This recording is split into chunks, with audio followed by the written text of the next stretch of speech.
What if you could know your people were going to leave before even they knew they were going to leave?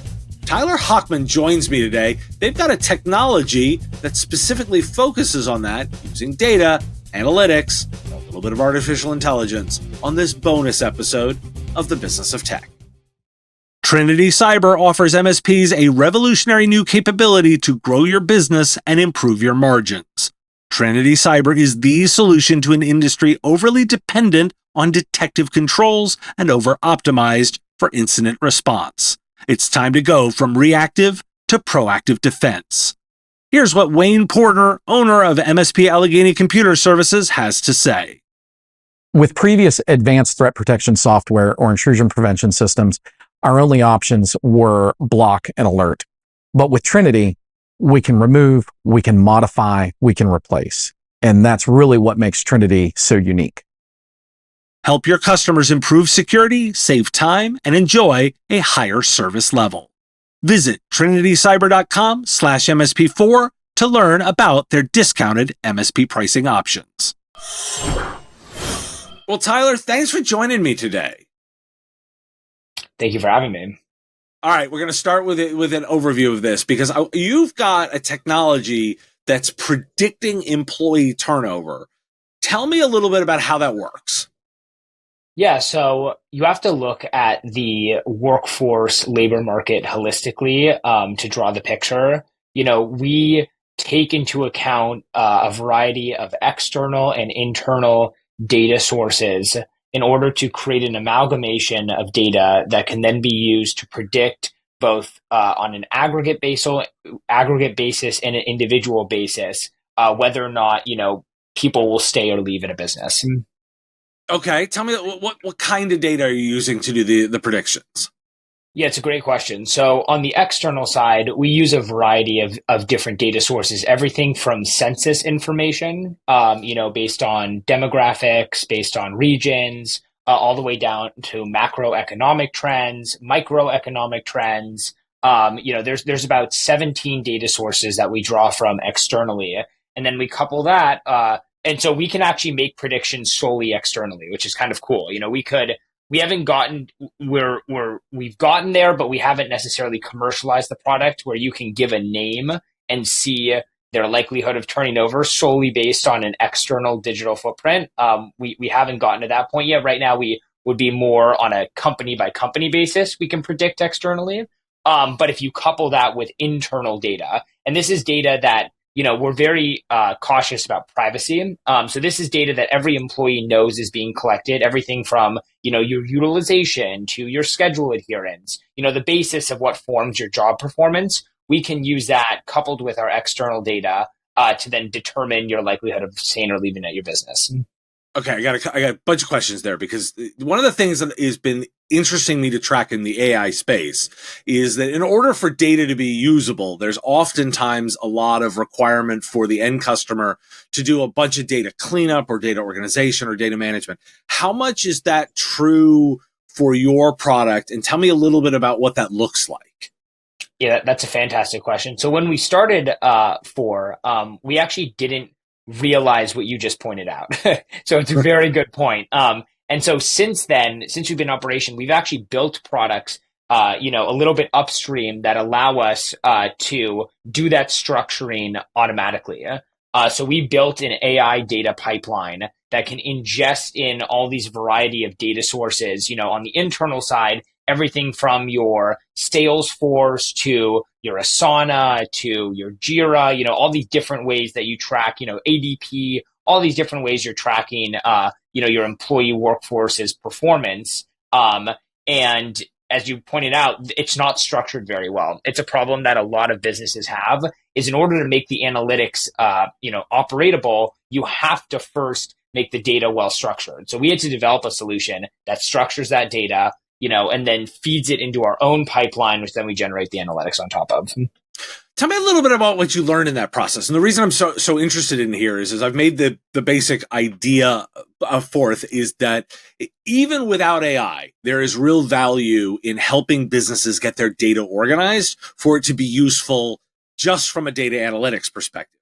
Layer on AI, we're probably going to accelerate that, but even if that doesn't pan out either as quickly or as aggressively as we think, there's value here. What did you learn in working with customers about that data organization that's useful across organizations? Yeah, it's a great point. I think that thesis is entirely true. I do not think that you inherently need AI to make data structuring, especially at in a small scale, manageable. It is unnecessary, and I actually think that is a good point you're bringing up in kind of AI holistically, which is where I believe AI is best applied is when scale is necessary. If once you have a problem where the throughput is too much, for your system to be able to handle it, then you employ AI to make that easier. So on a small scale, 100%, there's a ton of value in just learning how and being consulted on how to actually manually structure this data. I mean, that's where everyone starts. And especially if you have a small enough data set, it's actually, from a cost perspective, more cost effective to do it manually than it is to do it automated. Now, once your company goes, I would say, beyond 50 employees, the cost, it becomes more cost effective to automate that solution. But there's, definitely a sliding scale in between. Gotcha. Well, listeners, he just highlighted where the opportunity is. Let's remember that. So then, Tyler, as you're thinking about this, talk to me about the privacy stuff. You brought it up, and that was my second other thought. Besides going like, hey, we can make some money here on the data bit. Wait a second, we've also got to make sure that we handle employee privacy concerns really well. Talk to me about like the process for thinking that through and what you ended up doing to solve it. Yeah, it's another good question. So, there's a whole range of the way employers look at employees from a privacy standpoint. You have everything from very large hedge funds as an extreme example that track, your mood, and they read your emails and your text messages, and it's, very involved. And then you go all the way to small businesses that don't, it's all qualitative, right? They don't necessarily have the means to be, kind of reading your text messages or engaging in some of those data practices. And so what we wanted to do was create a solution that didn't put any new imposition on employees from what was they were already okay with being tracked. And what that means is that, as an employee, you understand that your performance, as an example, is always going to be tracked, right? They're going to know from a utilization perspective, did you do or not do your job? How well, how much did you do your job? How much did you not do your job? They're going to know from a schedule perspective, what time did you clock in? What time did you clock out?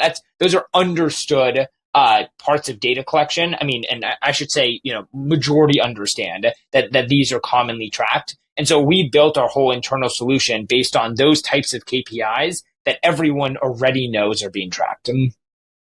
So tell me a little bit about what you're finding in that. And I also like to get a sense of like the trends and what we can learn from the predictive nature of that. Like, are there particular things you look for in employees that are going to predict turnover? Tell me about what you're finding there. Yeah, it's really cool. I mean, so, and obviously I'm biased, but one of the ones we see the most is utilization, being a U-shaped curve, which perfectly works well with it being called utilization. In the sense that so you have this really interesting thing where underutilized employees are likely to turn over. And that's for a variety of reasons. Things like the job wasn't right for them. They weren't able to onboard with enough, the skills didn't match the onboarding process. The onboarding process wasn't right for them. Their initial team structure wasn't right for them. There's a whole bunch of reasons at the very beginning that an employee that isn't performing very well isn't going to work. Then you have this really nice and so in the middle range, the perfectly middle utilized employees, they actually don't leave very often. Your 40 to your 70% utilized employees, that's your sweet spot. Those employees, perform pretty well. They are, the job is right for them. The team composition is working for them. The communication structure is working for them. They're great. And then you have the tail end on the right side of that U-shaped curve, and you have highly utilized employees. And those employees are fantastic from the perspective that they are really good at their job. And from a turnover perspective, they are super high risk of leaving. So you actually, once you get past that 90% utilization range, they are as high or even higher risk of leaving than the employees who the job wasn't right for in the beginning, which we found, is pretty shocking. It's a couple things, right? It's the burnout risk. It's now you're being approached by competitors. And so now you're more attractive in a competitive landscape. There's a couple of reasons on both those tail ends, but the curve is really interesting. Now that's fascinating, particularly in an industry like managed services where we're always looking at tech utilization and making sure that our people are optimized and automated as much as possible. And to hear that the perfect place from a retention perspective is probably a little lower than our best in class metrics, that's an interesting dynamic. What are you doing with organizations to help them there? Like, is this about predicting and just pointing out the problem, or is there like, how do you help them adjust here? Yes, it's another good question. So we identified a gap in the market where when employers would bring in solutions to retain employees, more effectively, there was never end-to-end tracking of how those retention solutions actually performed. So not only do we predict whether or not employees are going to stay or leave in a business, we actually also created a algorithmic way to track the effectiveness of intervention solutions and then prescribe intervention solutions particular to the right type of person.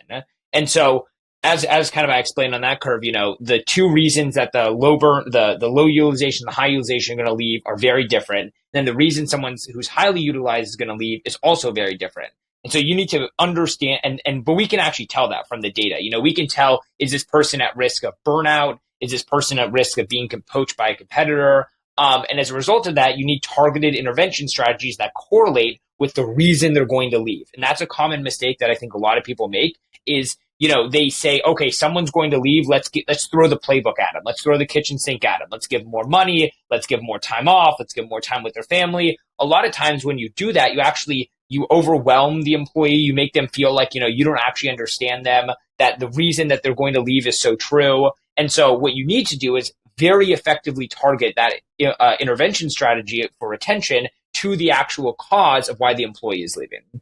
Interesting. Okay. Is there like a bit of a top 3 list of those reasons that are easily identified that you can manage kind of organizationally? Yeah, the top 3 are burnout. Are you talking about on a highly utilized employee or on a low utilized employee? I'd be interested in both. Let's start with highly utilized. Yeah, so the top 3 on a highly utilized employee are burnout, competitor risk, and upward mobility within the organization. Gotcha. And then how different does it look for the low end there, the low utilization? Yeah, I wouldn't even call it a top. There's a lot of reasons that it doesn't work. You got team composition, communication, skills and dialogue, a lack of skills matching up to the job description, an inability to onboard effectively, an inability to train effectively. There's a good amount of ones at the low utilized employees. And a lot of times, turnover isn't bad. And that's actually something that I also want to point out is that you want some turnover, but you want a natural organic churn in an organization. You just want to optimize it, right? You want to control, you want to be able to forecast and predict around what that turnover is going to be. And so if you're losing some low utilized employees, because the job wasn't right for them, that's actually probably a good thing. You don't want to keep those guys anyway. But you just want to make sure you can forecast and optimize for it. So you've been doing this a bunch. Like, there's some broad stroke, actionable insights you can offer for people that are trying to leverage data better in their organizations that you've seen? Because here's a very specific version of it. Like, what can we share that's actionable to make people's data more useful? Oh, what a good question.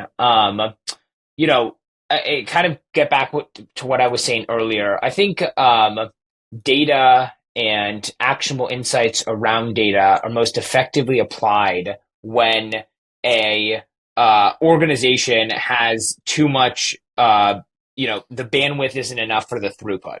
And so where I would go to are areas of, where that's present across the data pipeline. And so it can actually come in a couple different, I imagine the data pipeline is in 3 steps, right? There's data acquisition, data structuring and streamlining, and then data analytics.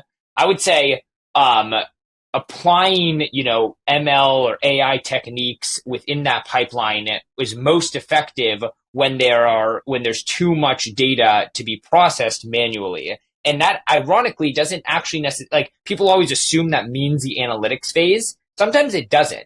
Sometimes like you can, once you streamline and clean the data, it's very obvious what you should do. You don't need a sophisticated model. You can just see, oh, in the crudest example, you can say, oh, I'm losing a bunch of money right now, right? Like, oh, this strategy isn't working for me. I never could understand it because I couldn't clean the data and streamline the data properly. But once I did, and I just finally got all my data sources in one place, the output is consistent. It's so easy to see. I don't need an analytic to do that. And vice versa, right? Even with good, clean data at scale, when there's so much of it, you now need an analytic because it's too much to manually ingest. Gotcha. Well, this is giving us a ton of actionable stuff. Tyler Hochman is the CEO of FORE Enterprise, an AI workforce analytics platform that can predict which employees plan to leave their jobs even before they know. He holds a BS in management science and engineering from Stanford with a focus on data science and finance. He's founded multiple consumer and B2B apps in companies such as TH Analytics, Vela, Modern Memoir, and more. Tyler, thanks for joining me today. Yeah, thank you for having me.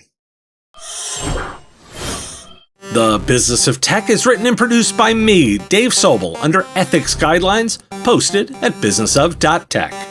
If you like the content, please make sure to hit that like button and follow or subscribe. It's free and easy and the best way to support the show and help us grow. You can also check out our Patreon, where you can join the Business of Tech community at patreon.com/MSP Radio, or buy our Why Do We Care merch at businessof.tech. Finally, if you're interested in advertising on the show, visit mspradio.com/engage. Once again, thanks for listening to me, and I will talk to you again on our next episode of The Business of Tech. Part of the MSP Radio Network.